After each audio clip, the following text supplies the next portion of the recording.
धार की भोजशाला को लेकर हिंदू और मुस्लिम समुदाय के बीच लंबे समय से विवाद चल रहा था।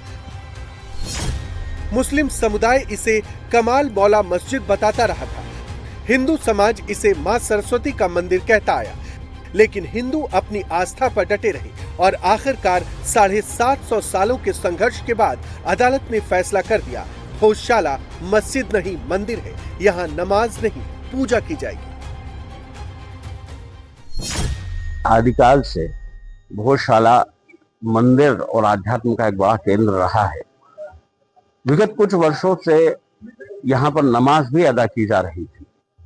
तो आज इस संदर्भ में सबसे पहले सकल हिंदू समाज एकत्रित होकर संतों और आचार्यों के साथ मिलकर इसका शुद्धिकरण कर पुनः यहाँ नई अखंड ज्योत को विराजमान कर पूजन अर्चन आरंभ कर रहा है। अयोध्या के राम मंदिर का मिलना जितना बड़ा था, उतना ही बड़ा धार में हमारी वाग्देवी की विजय है।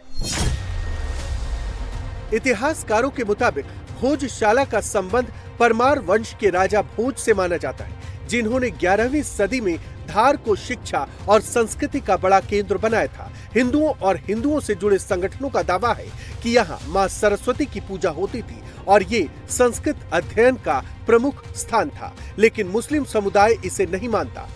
इस विवाद में मुस्लिम समुदाय इसे कमाल मौला मस्जिद बताता रहा है, लेकिन कोर्ट के आदेश के बाद अब मुस्लिम पक्ष को भोजशाला परिसर में नमाज पढ़ने की इजाजत नहीं होगी और हिंदुओं को पूर्ण रूप से नियमित पूजा का अधिकार दे दिया गया है। हिंदुओं को मां वाग्देवी का मंदिर मिल गया है। आज हिंदू समाज ने भोजशाला में मां वाग्देवी की प्रतीकात्मक मूर्ति भी स्थापित कर दी है, लेकिन सवाल ये है कि आखिर ओरिजिनल मां वाग्देवी की मूर्ति कहाँ है?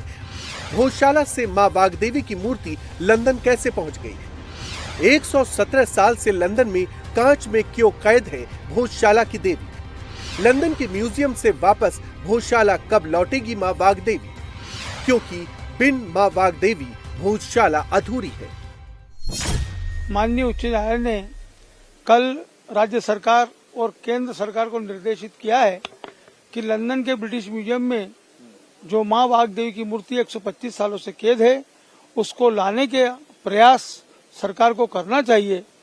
उस दिशा में भोज उत्सव समिति भी उस निर्णय को देखते हुए केंद्र सरकार और राज्य सरकार से अपनी मांग रखेगी कि हिंदू समाज की भावनाओं के अनुरूप उस मां वाग्देवी को ब्रिटिश म्यूजियम से शीघ्र लाएं। ये जो खाली रास्ता दिख रहा है, इस खाली रास्ते से ही मां वाग्देवी सरस्वती मंदिर में जाकर पुनः विराजित हो, यही हिंदू समाज की मनोभावना है।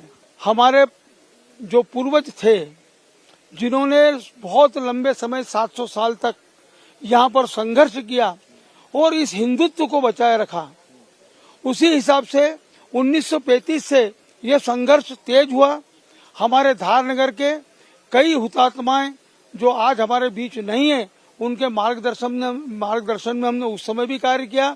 आज भी उनके कहे अनुसार हम यहाँ पर कार्य कर रहे हैं।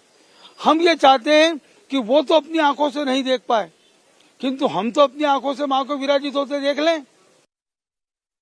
इंडिया टीवी इस वक्त खड़ा है 84 खंभों से बने उस विशाल भोजशाला प्रांगण में, जिसके नाम से ही साबित होता है भोज और शाला, यानी राजा भोज के द्वारा बनाई गई एक शाला, एक विशाल संस्कृत की यूनिवर्सिटी। तस्वीरों में आप ये 84 खंबे देख चुके हैं, जो दरअसल 1034 में राजा भोज ने यहां पर बनवाई थी। और इसी यूनिवर्सिटी में जो 84 खंबों पर आपको दिखाई दे रही है, यहां पर देश विदेश के हजारों छात्र शिक्षा लेने, संस्कृत से लेकर तमाम जो सब्जेक्ट्स थे उनका अध्ययन करने यहां पर आते थे। माना जाता है 500 से ज्यादा विद्वान और कवि यहां पर रहते थे, जिनमें माघ, धनपाल, उवट जैसे महान जो नाम शामिल थे, जिन्होंने यहां पर शिक्षा ग्रहण की। और दरअसल ये एक एम्पी थिएटर था, यहां पर बड़े बड़े जो नाट्य हैं उनका मंचन होता था, रंगमंच का मंचन होता था। बीच में जो आप ये यज्ञशाला देख रहे हैं, यहां पर विशाल जो है अग्नि की ज्वाला जो है वो जलती थी, जिससे रात में भी यहाँ पर नाटक होते थे। और ये 84 खंभों में तमाम संस्कृत के प्रकांड विद्वान, बड़े बड़े कवि यहाँ बैठा करते थे। तो ये संस्कृत की एक बड़ी यूनिवर्सिटी के साथ एक बड़ा प्रांगण था, जहां पर शिक्षा के साथ साथ संगीत, ज्योतिष, भूगोल सबकी शिक्षा दी जाती थी। ये यूनिवर्सिटी का विशाल कैंपस दिखाई दे रहा है। 84 खंभे, 84 का संयोग राजा भोज के साथ लगातार लगा रहा है। 84 खंभों में ये पूरी यूनिवर्सिटी बनी थी। 84 चौराहे, धार में अगर कहें तो गलत नहीं था। राजा भोज ने 84 ग्रंथों की रचना की, जिसमें ज्योतिष से लेकर तमाम ग्रंथ थे। और 84 ही चूंकि ज्योतिष और इसके ज्ञाता थे, इसलिए 84 उन्होंने यंत्रों की भी रचना की, जिसमें से 2 यंत्र अभी भी सुरक्षित यहां पर रखे हैं, नागमणि से लेकर तमाम। अब चूंकि ये विशाल यूनिवर्सिटी हुआ करती थी, जहां संस्कृत के प्रकांड पंडित यहां पर पढ़ने आते थे। मां देवी, वाग्देवी के नाम पर, चूंकि मां वाग्देवी यानी सरस्वती को ज्ञान और ज्ञान का भंडार मां कहा जाता है, इसलिए उनके नाम पर ये पूरी की पूरी जो है जगह बनी हुई थी।